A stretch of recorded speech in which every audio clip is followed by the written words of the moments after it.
ओवैसी, वो बाहर के पाकिस्तान है ना, हैदराबाद में भी एक पाकिस्तान है, वहाँ पे रहता और मुझे सिखाएगा मुझे क्या करना है और क्या नहीं करना है। ओवैसी को बता देती हूँ, तेरी दादागिरी वही पाकिस्तान में चलेगी। क्या है, अगर ओवैसी को देखना होगा ना तो उसका पैजामा का नाड़ा खींच के मैं उसको कई घरों पे लेके जाऊंगा।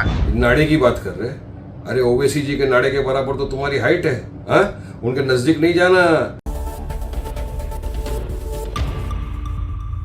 इंतखाबी स्टेजों पर सियासी पार्टियां एक दूसरे पर ऐसी सख्त तनकीदें करती हैं कि आवाम को लगता है जैसे ये वाकई एक दूसरे के सबसे बड़े दुश्मन हों। कहीं इल्ज़ामात की बारिश होती है, कहीं एक दूसरे के नाड़े तक खींच लेने की बातें की जाती हैं, लेकिन आवाम की आंखों से ओझल पर्दे के पीछे वो इत्तेहाद बन जाते हैं जिनका आवाम तसव्वुर भी नहीं कर सकते। आज की सियासत का हाल यही है। जो पार्टियां कल तक एक दूसरे को सख्त दुश्मन बताती थीं, आज वही एक दूसरे के साथ खड़ी नजर आ रही हैं। सियासी स्टेजों पर नारे अलग होते हैं, लेकिन इख्तिदार के वक्त सब नारे एक हो जाते हैं। आवाम के सामने लड़ाई दिखाई जाती है, मगर पर्दे के पीछे समझौते हो जाते हैं। यही वजह है कि सियासत अब नजरियात की नहीं बल्कि मफादात की जंग बन चुकी है, और यही तस्वीर एक बार फिर महाराष्ट्र की सियासत में साफ नजर आ रही है। सियासत में बदलते हालात एक बार फिर गैर मुतवक्को इत्तेहादों को जन्म दे रहे हैं। महाराष्ट्र में हालिया बलदियाती सियासत ने ऐसे इत्तेहाद देखे हैं जिन्होंने सियासी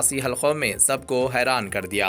एक तरफ कांग्रेस के मुंतखब काउंसलर्स ने बीजेपी की हिमायत करके शिवसेना से अंबरनाथ म्युनिसिपल काउंसिल का इख्तिदार छीन लिया, तो दूसरी तरफ अकूत में बीजेपी ने असदुद्दीन अवैसी की क़यादत वाली AIMIM के काउंसलर्स के साथ हाथ मिला लिया।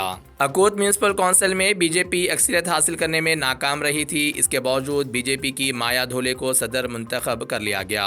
35 रुकनी काउंसिल में गुज़िश्ता माह हुए इंतखाबात में बीजेपी ने सिर्फ 11 नशिस्तें हासिल की थीं। अक्सरियत पूरी करने के लिए बीजेपी ने एक नया महाज अकूत विकास मंच कायम किया, जिसके जरिए अददी ताकत मजबूत की गई। सियासी हलकों को सबसे ज्यादा हैरत उस वक्त हुई जब बीजेपी की सख्त मुखालिफ समझी जाने वाली जमात AIMIM के 5 काउंसलर्स ने बीजेपी की क़यादत वाले इत्तेहाद की हिमायत कर दी। नजरियाती तौर पर बीजेपी और AIMIM एक दूसरे के बिल्कुल मुखालिफ हैं, इसलिए ये इत्तेहाद कई सवालात को जन्म दे रहा है। दूसरी जानिब अंबरनाथ म्युनिसिपल काउंसिल में कांग्रेस को बड़ा झटका लगा है। बीजेपी के साथ इत्तेहाद करने पर कांग्रेस ने अपने 12 नौ मुंतखब काउंसलर्स को पार्टी से मुअत्तल कर दिया।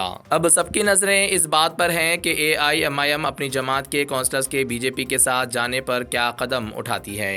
अंबरनाथ म्युनिसिपल काउंसिल की बात करें तो 60 रुकनी ऐवान में एकनाथ शिंदे की क़यादत वाली शिवसेना सबसे बड़ी पार्टी बनकर उभरी थी, जिसके पास 27 नशिस्तें थीं। इसके बाद बीजेपी को 14, कांग्रेस को 12, अजीत पवार की NCP को 4 नशिस्तें मिली, जबकि 3 आज़ाद उम्मीदवार कामयाब हुए थे। ताहम बीजेपी ने कांग्रेस, NCP और 2 आज़ाद काउंसलर्स के साथ इत्तेहाद करके 32 नशिस्तों की अक्सरियत हासिल कर ली और सदर का ओहदा अपने नाम कर लिया। इस तरह शिवसेना शिंदे ग्रुप एक आज़ाद रुकन की हिमायत के बावजूद 28 नशिस्तों पर ही रुक गई और इख्तिदार से बाहर हो गई। दिलचस्प बात यह है कि कौमी सतह पर कांग्रेस मुक्त भारत का नारा देने वाली बीजेपी ने मुकामी सतह पर इख्तिदार बरकरार रखने के लिए कांग्रेस की हिमायत कबूल की, जिसके बाद महायुति इत्तेहाद के अंदर नाराजगी भी सामने आ रही है।